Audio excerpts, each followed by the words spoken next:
profeta Jeremias, um dos muitos textos em que ele expressa. Eu disse que eu vou ler para nós aqui no profeta Jeremias, no capítulo 10, um dos muitos textos nos quais ele expressa a sua dor por ter que viver no meio de uma geração de escândalos. Escândalos, entenda do ponto de vista de Jesus, é aquele que, conhecendo a palavra, vive contra ela. Esse é o escândalo. E não é aquele que é julgado de um modo ou de outro pelos fariseus, não. O escândalo é aquele que, conhecendo a palavra, vive contra ela, praticando-a de modo a fazer mal ao próximo. Esse é o verdadeiro escândalo. E nos dias de Jeremias era assim que a cidade inteira estava, de modo que é uma descrição para nós, e o sentimento dele é a dor de um homem que vê aquilo e diz: não dá para ficar simplesmente fazendo de conta que não dói profundamente assistir a esse estado de coisas quando você conhece a Deus e quando você carrega a palavra de Deus no seu coração. Jeremias 10, do verso 17 em diante. Tira do chão a tua trouxa, tu que moras em lugar sitiado, que estás pronta para sair na carreira, pega logo do chão a tua trouxa, porque tu vais ter que correr. Porque assim diz o Senhor: eis que desta vez arrojarei para fora os moradores da terra e os angustiarei, para que venham a senti-lo. Eles que se tornaram insensíveis vão ter que sentir pela via da dor, vão ter que ser salvos pela bênção da dor. Aí Jeremias diz: ai de mim, por causa da minha ruína. Viver naquela geração e assistir aquilo, para ele que carregava a palavra de Deus no coração, era um sentimento de ruína. É muito grave a minha ferida. Então eu disse: com efeito, é isto o meu sofrimento, e eu tenho de suportá-lo nesta geração. A minha tenda foi destruída. Veja o nível de identificação dele com a catástrofe do povo. A minha tenda foi destruída, todas as cordas se romperam, e os meus filhos se foram e já não existem.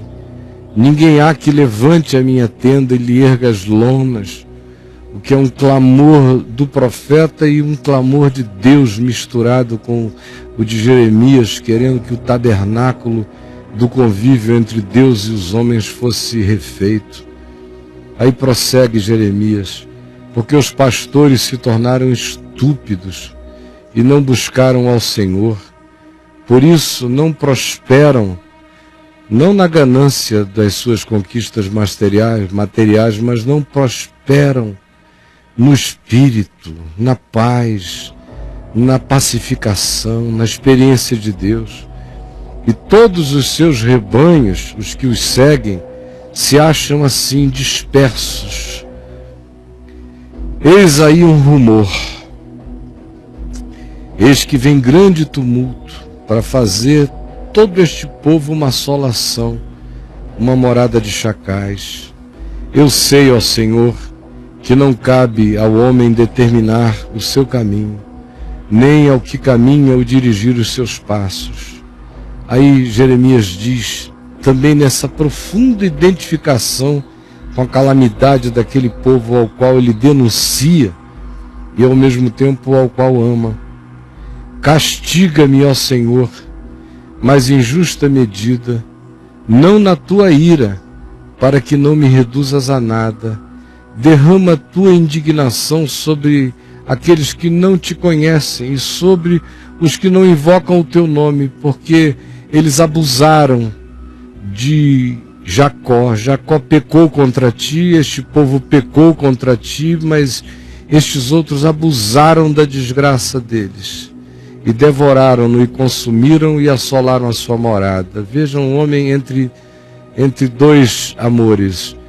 De um lado é o amor pela verdade da palavra, o que o faz denunciar. De um outro lado, uma compaixão de ver aquele povo naquela recalcitrância, naquela dureza de coração, e cavando o seu próprio buraco, recebendo ira e indignação, e recebendo todo o chacoalhar da chacota que eles próprios criaram e mereciam, mas nem por causa disso no coração de Jeremias isso parava de doer, porque por mais que ele se distanciasse, ele não conseguia deixar de se identificar.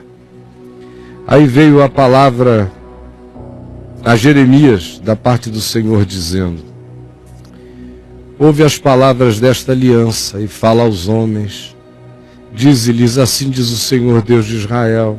Aí o Senhor descreve a Israel o vínculo dele com Israel e como todo Israel sabia o significado de ser povo de Deus e que eles tinham dito que queriam ser, não importasse o quê, mas que agora eles estavam se fazendo malditos, muitas vezes malditos, justamente por terem querido ser povo de Deus e agora estarem vivendo contra a total e explícita e declarada e conhecida vontade de Deus para as vidas deles.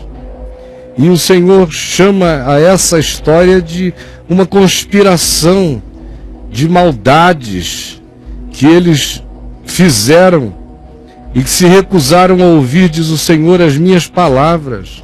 Andaram eles após outros deuses para o servir. Ou você pensa que à nossa volta o que se está cultuando não são outros deuses para todo lado, que não é o Senhor? Não é, não é. Cabe bem a palavra de quem disse: o meu Deus, se eu não sei qual é o teu, te perdoe, porque se está falando de deuses diferentes. E há muitos que são chamados de Deus entre nós que são deuses malignos, não são Deus. Portanto, diz o Senhor, eis que trarei o mal sobre eles. É terrível o que se diz. Eles irão aos seus deuses, a quem eles queimaram incenso, e as suas mandingas, e as suas palavras de ordem, e clamarão, porém, de nenhuma sorte serão livres do seu mal. Porque Deus é Deus. E porque se está acendendo incenso a Baal em todos os lugares à nossa volta. Porque segundo o número das tuas cidades são os teus deuses. Segundo o número das tuas ruas, tu levantaste altares e altares para a vergonhosa coisa, isto é, para queimares incenso ao Deus que não é Deus. A prosperidade do inferno que mata a alma. Tu, pois, não ores por este povo, nem levantes por eles clamor, nem oração, porque não os ouvirei quando eles clamarem por mim por causa do seu mal, diz o Senhor a Jeremias. Mas o Senhor não aguenta. Logo aqui adiante o Senhor chega e diz: mas eu não posso suportar. Que direito tem na minha casa a minha amada, ela que cometeu vilezas? Pergunta o Senhor. Não é porque eu a amo que na minha casa ela vai ficar cheia de direitos se ela vive cometendo vilezas. Eu sou justo. Acaso, ó amada, votos e carnes sacrificadas poderão afastar de ti o teu mal? Se fosse assim, eu estaria contribuindo com a tua carnalidade e tu saltarias num orgasmo de prazer da tua vileza, mas não te converterias. O Senhor te chamou de oliveira verde, formosa por seus deliciosos frutos, mas agora a voz de grande tumulto acendeu fogo ao redor dela e consumiu os seus ramos, porque o Senhor que te plantou pronunciou contra ti o mal pela maldade que tu vens realizando, para que tu mesmo conheças a mão de Deus como graça divina que machuca para nos acordar e para nos salvar. Tem muita gente vivendo a angústia de Jeremias nesse tempo do escândalo. Quem tem o melhor coração fica assim como ele, mas não desiste. Agora, quem é imaturo de alma, enquanto não enxerga e está no meio daquela adoração aos múltiplos altares, aos Baais e aos Mamões que infestam as nossas ruas nos cultos a um Jesus que não é Jesus, enquanto eles estão lá, eles estão distraídos. À medida em que eles vão sendo roubados, ou caindo em si, ou percebendo o engano pelas razões e pelos modos mais variados, as reações são diferentes.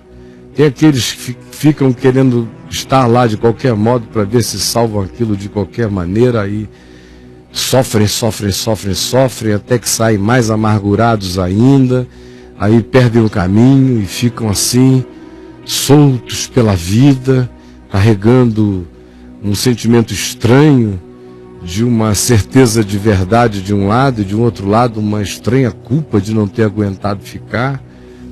Tem outros que saem tomados de uma revolta tão grande que os leva para opostos, aí tudo que diz respeito a qualquer coisa que pareça com aquilo, que tem aquele nome, a pessoa não quer saber nem o conteúdo, ela já chuta, ela tasca a ponta da espada, ela fere, porque ela ficou completamente tomada de uma revolta insensata, irada, louca, parcial, de uma antipaixão devoradora, que equivale a um fanatismo, exatamente proporcional ao fanatismo anterior, só que agora vindo de um outro polo como reação. Aí se tornam ateus, neo-ateus, ou se tornam aqueles que dizem vamos acabar com a igreja. É gente sem dizer o que sabe para todo lado, ouvem o galo cantar, não entendem bem o que é, aí radicalizam tudo, sem nenhuma compaixão, sem separarem nada, sem terem um olhar generoso, olhando um monte de gente de Deus perdida no meio dessa confusão inteira. Como também há aqueles que passam a crer que é sua obrigação ficar tirando pessoas de dentro do processo e se tornam mais chatas. E elas mesmas não suportariam se isso tivesse sido feito com elas quando elas estavam fanaticamente dentro daquilo. Elas se tornam mais chatas do bem, mais chatas, insuportavelmente chatas. Há outros que acham que daí em diante qualquer encontro humano já está provado que não vai dar certo. Então é melhor a gente fazer irmãos virtuais. Aí fica cada um no seu canto, perdendo o encontro humano, perdendo a humanidade, perdendo a capacidade de praticar a extensão plena do Evangelho e perdendo até a capacidade de amar os da sua própria casa, porque eles pegam aquele fluxo tão nervosamente antes concentrado na direção do ajuntamento da igreja como prédio ou como agremiação, e agora eles não estão mais lá, eles jogam tudo isso aqui nesse buraco internetiano, e aí a vida some do lado de cá e eles praticam uma devoção de busca de identificação com pessoas que tenham sofrido as mesmas coisas aqui dentro, o tempo todo, e não saem dali. E começam a virar cães que correm atrás do próprio rabo, sem jamais quebrarem esse ciclo vicioso. E tem aqueles outros que dizem, meu Deus, nada disso presta. Quer saber? Eu vou fazer o possível para viver sem nada no mundo. Daqui para frente eu sou o irreligioso assumido. Então, como é que eu vou viver? Eu vou viver como um observador distante. Nem mais orações eu faço, embora eu não tenha nada contra quem faça. Ler a Bíblia eu não lerei nunca mais, porque sei lá se isso é só um livro montado, é tanta montagem. Então, não vou não. Deixa eu ficar daqui, deixa eu tentar ouvir quem fala ainda coisa com coisa aqui e ali, mas com uma isenção muito grande, que é para eu nunca mais ser apanhado em nenhum tipo de amor por nada que não seja nada. Eu não quero amar nada não, eu quero ficar aqui na minha e manter essa distância de controle, essa reserva técnica e essa isenção, porque nunca mais na vida eu entro em nada daquilo. Aí só Deus sabe como é que as coisas vão ficando. Aí quando acontece de na mesma casa ainda ter gente que frequenta os escândalos, e aí tem alguém que enxergou, aí começam as confusões, as brigas. Meu Deus, são muitas as dificuldades. Ou quando aqueles que são os da sua própria casa se tornam os seus piores inimigos, porque você enxergou. E os inimigos do homem se tornam os da sua própria casa. Enfim, é sobre isso que eu quero que você escreva abundantemente para nós agora mesmo.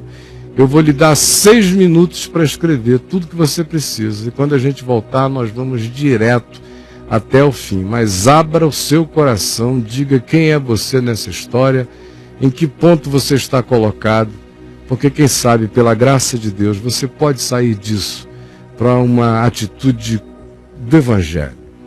Como gente de Deus que está nesse mundo para ser proativa e não reativa.